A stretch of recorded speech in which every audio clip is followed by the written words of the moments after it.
This is that cosmic Empress chick that I was talking about. She's Canadian. I have to keep it down because there's a kid somewhere around in another room, but she's Canadian, and I think before as just like a Fayette County, PA hillbilly, you know. I guess it's just easy for people who don't know or care about spirituality to not see people like this, and also not want to be shown people like this. It's like when people come off chipper and positive and hello and really sweet and talking about star seeds and spiritual stuff, they would turn it right off because it's like, these fucking weirdos, except they know a lot of shit, and this is exactly how they spell our music and our shows and our TV, and this is how they program everything. And what a lot of people can't do, they can see through, they're just looking at these musicians going, this one's this one's that, this one's this. You know, before I used to think that Beyonce was just demonically possessed. Now I believe her when she's singing about being Oshun, some African deity. They're gods and goddesses. These people are not just demonically possessed, they are fallen angelics. Look at Billie Eilish and her fallen angel wings. But anywho, I can see right through Hollywood. I can see and hear the shit that they have put inside of our shows, and I can show you, and I will one day, what these shows are doing and how they attack your mind. This is why people are killing their kids, saying that SpongeBob made them do it. These cartoons that we are showing our kids, everything Disney is so fucking laced. They've been traumatizing us with their plot lines since we were little, and they are awful, and here we go.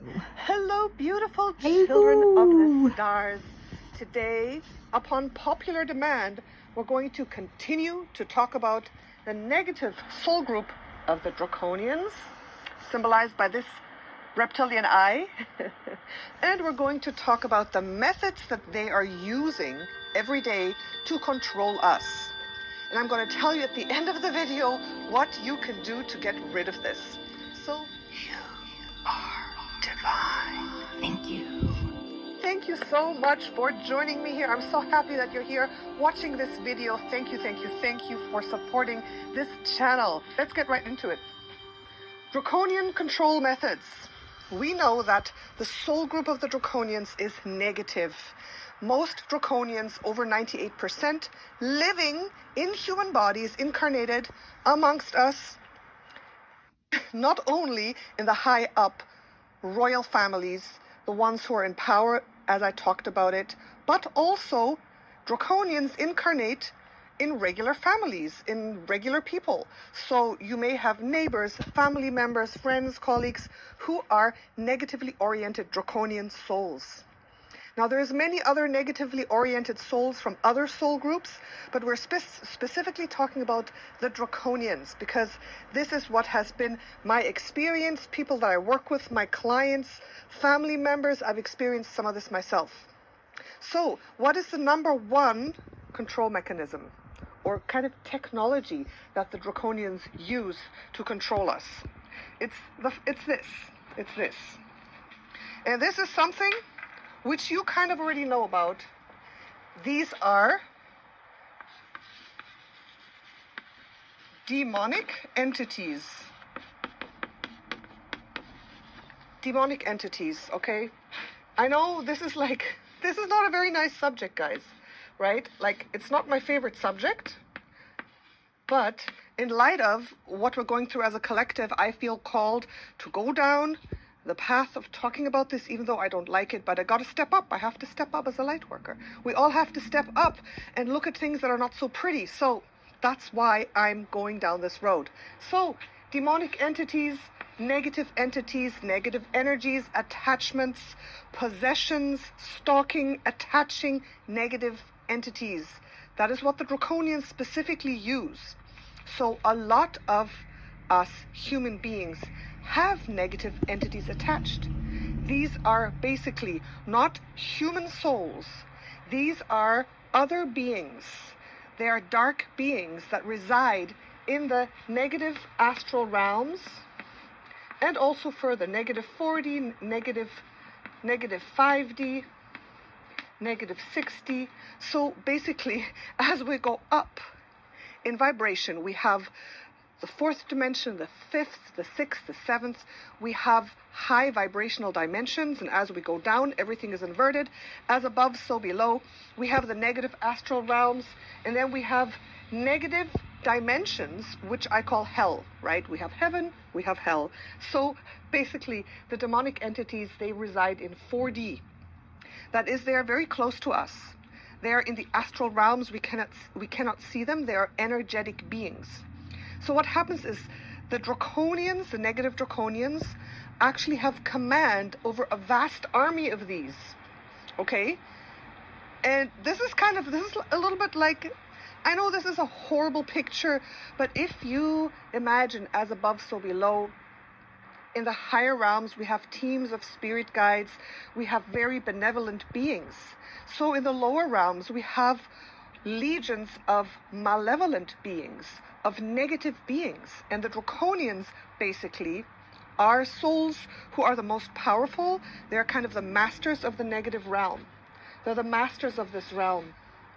And so they also are the masters of, and they control a lot of other negative soul groups. We talked about the Greys, the Anunnaki as well, and the whole realm of negative beings that are not souls that incarnate, but that are entities, that are demons.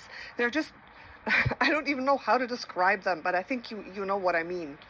So they're actually masters, and they have a lot of demonic entities at their disposal that they attach to certain creations that they make. Okay? Some examples are very negatively oriented movies, TV series, news, I would say negative news. So some of these creations are made directly by the draconians, some are not. Some are creations that are made by people who are controlled by the draconians, if you know what I mean. So whenever there is a negative creation that has a lot of fear and terror involved, very negative pictures, those types of things, these actually have demons attached to them energetically. And if you consume these movies, TV series, news, if you really infiltrate or let it infiltrate you energetically, if in the 4D realm, remember this picture, this drawing that I always have of 3D, 4D, 5D, right? We are here on planet Earth, 3D. The fourth dimension is the collective consciousness. So a lot of these things that I'm talking about, for example, are creations that cause a certain energy, and they cause information to be consumed by you that is kind of like, you can imagine, as a negative energetic cloud, and attached to that cloud are little demons. Okay? Demonic entities. My drawings aren't so great today, but I think you know what I mean. So these demons are attached to the energy of very negative information So when you buy into this, let's say you're consuming a TV series that has to do with Dracula's or the zombies, The Walking Dead, all of that. And let's say you watch it over and over again and you buy into it and you really get into this. It has an addictive, riling up kind of energy. And you keep watching it and you keep watching it. It causes trauma. It does cause trauma, subconsciously or consciously.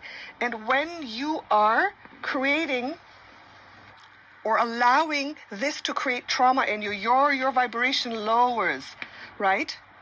So these very negative ideas, constructs, visions, no matter what it is, if it's news, books, any kind of media, computer games, I'm gonna make a whole video about that, right? All those cause you to lower your vibration and create trauma. And when you're at this vibration, okay, let's see, this is the world.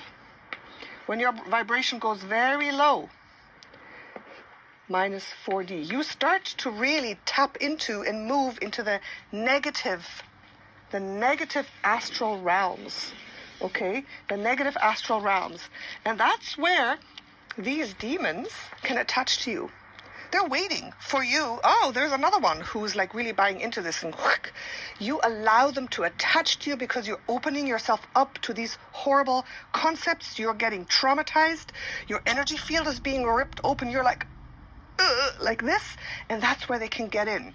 So demonic entities attach to you, and they start to run programs within you, and they start to make you think things that are not your own. They start to make you do things that are not typical, and they really change you. They change you. I mean, demonic entities always have negative running programs, and they are bad. Now, the news and the media is not the only way that the draconians send you demonic entities.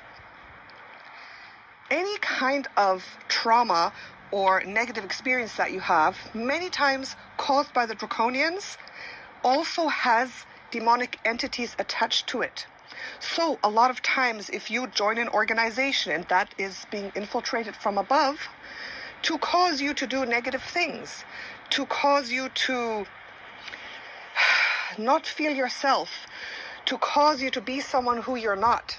And obviously, if you start going into any direction where you feel unbalanced, where you feel fear, where you are traumatized, then boom, the demonic entities can attach. So it's... And boom, this is why everybody is getting called bipolar, schizo everything, OCD everything, BPD everything.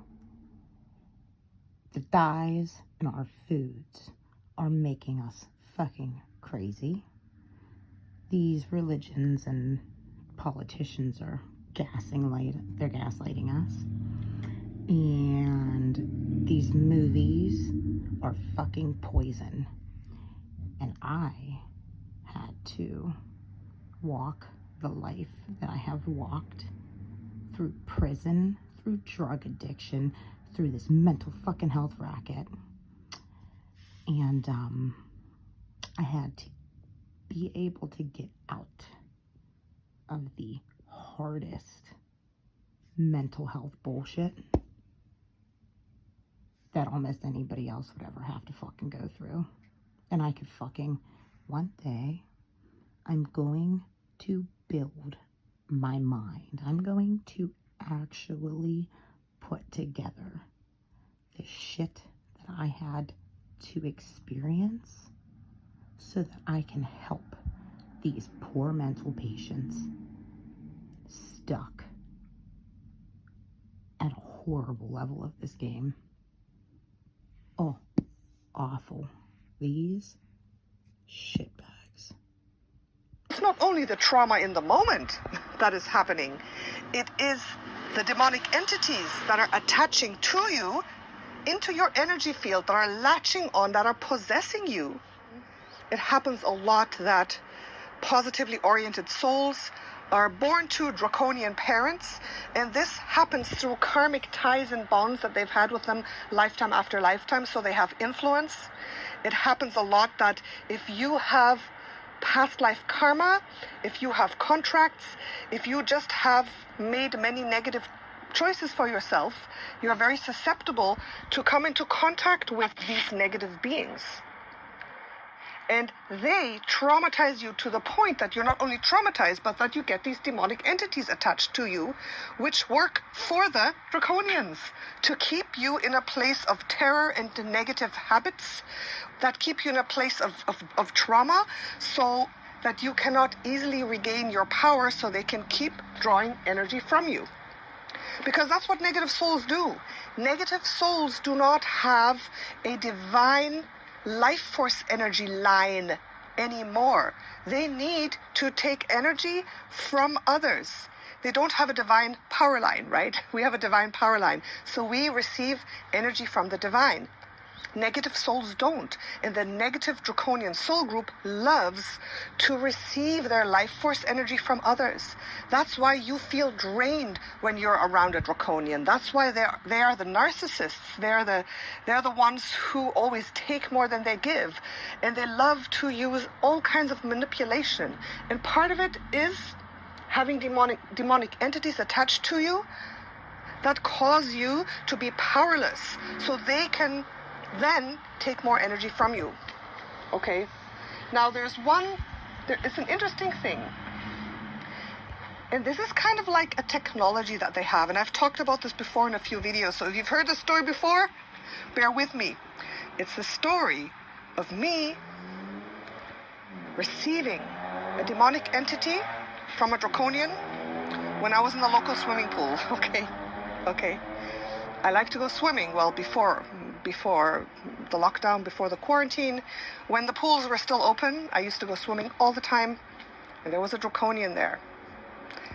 And it's also because I wanted to meet a draconian. I wanted to see a draconian. I love to go starseed watching in the pool, and that's another part of the puzzle.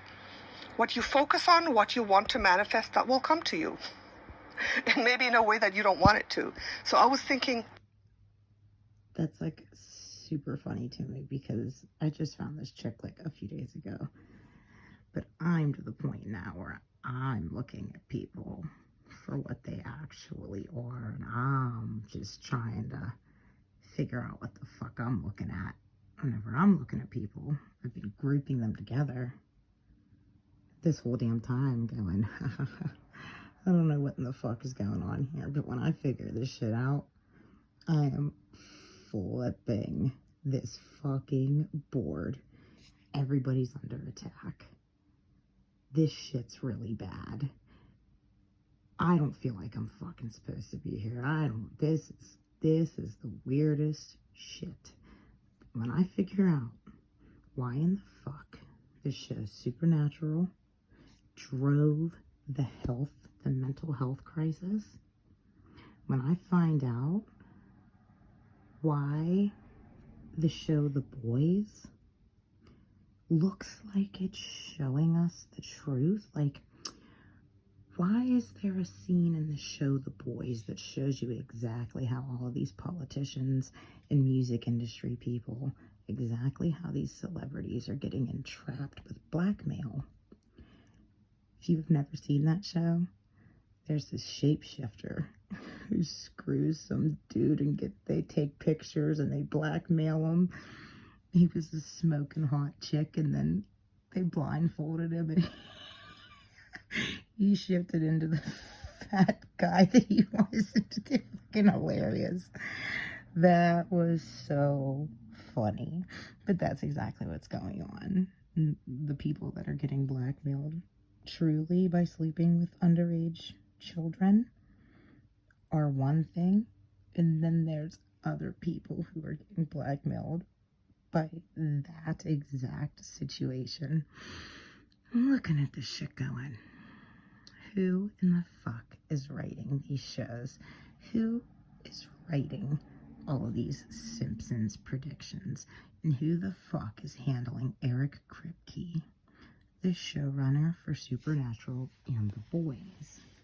Because those two shows right there are literally packed with the truth, and they are packed with demonic entities that literally fucking destroyed a lot of people's minds when they watched the COVID episode, when they watched everything fucking happen that we just experienced. They watched it on that show, and when that shit all came true, they fucking lost their minds, and I am so pissed. That show and The Boys is targeting starseeds, targeting fallen souls, targeting soul contracts with fallen souls, so that you're looking at Sam and Dean Winchester going, oh my god, am I a vessel for something really bad, or I'm a vessel for something good, blah, blah, blah, blah, blah. Drove people fucking crazy. That's what that show did. I want to know more about draconian souls. I'd like to just see one so I can observe them, so I can kind of know what their energy is like. And what happened a couple weeks later, boom, this big, strong, very, very apparent draconian man sits there in front of me in the sauna. A predator, and I knew it, and I was like, my heart was beating, and we had a little bit of a power struggle. I don't know if this draconian was conscious that he was a draconian soul. And another question answered. A lot of you are asking, are draconians aware that they are draconian souls? I would say yes and no, exactly like us, starseeds. The more highly conscious one are understanding that we are starseeds, and we know which ones we are when we search. The most powerful, highly conscious draconians, especially the ones who are in the royal families, the ones who have a lot of power, they know who they are. They know exactly who they are. Some may know that they are something different, more powerful, and they don't know exactly the whole starseed paradigm. And there's a lot of draconian souls who don't know that they are negative. They don't know what they are. They're not sure. They probably will feel that life is very difficult. There's something wrong with life. There's something wrong with them. They live in a lot of trauma. They have a lot of problems. There's a lot of stuff happening to them all the time. But that's because they are negative souls. That's their paradigm. That's how they live. So a lot do not know that they are draconian souls. When they are born, they forget, just like we forget, right? But the most powerful ones, they remember pretty fast, and their families make sure they know who they are. So, the technology that they have, which is an automatic thing, this is what happened. When this man left the sauna, I made sure that I didn't leave. Like, there was him, there was me, and the energy was broiling like this. I was hyperventilating. I was keeping calm because I had not really been in the presence of a draconian like this very consciously before, right? So it was tough for me. I was like, my emotions were boiling up, and I was feeling it all, and I was feeling his energy. It was horrible. Anyways, he was feeling it too. I knew it because he looked at me, got up, and he left. I saw him a few more times after that, and the last time I saw him, I thought, okay, I want to do a little bit of research. I want to check him out in the Akashic records afterwards, and I want to know a little more. That was the mistake. I gave him my attention. As he was leaving, I stretched out just a little bit of an energetic thread to hold onto him. So I said, I just want to grab his energy signature. That's what I did. I grabbed his energy signature to later check him out. That was the mistake. I reached out to him. I wanted to see a draconian came. I wanted to catch his energy signature. I did. That night, I went into the Akashic. All right, if you want to go check that shit out, go ahead, because I have Kid 2 calling me over and over and over again. So I'm going to see what he needs. But that show Supernatural had a really interesting episode where the most powerful creature on this planet was a dark-haired waitress just minding her own fucking business, and got a lot of shit to say about that fucking show. you should check it out, especially seasons 3 through 7, if you would like to see